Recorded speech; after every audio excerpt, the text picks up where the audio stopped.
mamaya dito sa lobby para makapag-take po kayo ng picture sa mabuhay. Magandang hapon, welcome po dito sa Palawan Wildlife Rescue and Conservation Center. Ako po si Ana, ako pong in-house guide po ninyo. Yung crocodile po na ito, ang pangalan niya po ay Rio, from Rio to Portugal sa Batarasa, yun po ay nasa south ng Palawan. Nahuli po siya August 4, 1990, aksidenteng naka-atake ng isang mangingisda. Na-confirma na kanin na po yung kanang biktima. So, 5 months lang po tinagal, namatay po siya dahil po sa internal bleeding and stress related po sa kanya transportation. Wala na rin pong commercial value yung kanyang balat. Yung mga ginagawang leather bag, shoes, wallet, wala po yun sa balat ng batang crocodile na nasa 3 hanggang 5 years old lang. So, yung estimated nasa 60 years old lang, matigas na po yung balat, hindi na kakayanin na i-process po ng machine.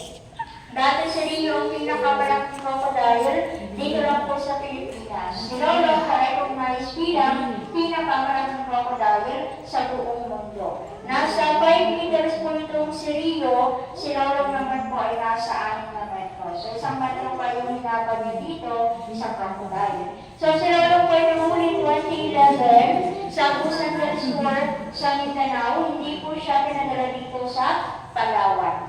Last February 10, 2013, namatay po si Lolong. Sa ngayon po nasa National Museum po sa Manila yung kanyang skeleton.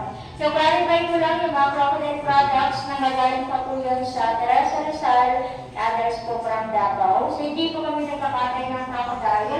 Special project po kami ng DNR para mag-rescue na iba't ibang buhay ilang dito po sa province po ng Palawan. All of the crocodile products made po yung from saltwater crocodile. So, sa buong mundo, meron pong 24 na uri po ng crocodiles. At sa 24 po na yun, 2 po yung meron tayo. Meron po tayong tinatawag na Indo-Pacific or saltwater crocodile. Meron sa Pilipinas, meron sa ibang bansa, yun po yung katulad ni Rio at ni Lolo. Yung isa naman po ay Philippine crocodile or freshwater crocodile. So, naka-align, post-try po yung black spot ng Philippine crocodile, karat-karat naman po yung black spot ng saltwater crocodile. Sa next station natin, live crocodile, pwede po yung mag-take ng picture, crocodile out lang po yung flash ng camera, and then po maglalagay yung kapatok na kahit anong bagay sa mga tangke ng mga baby crocodile.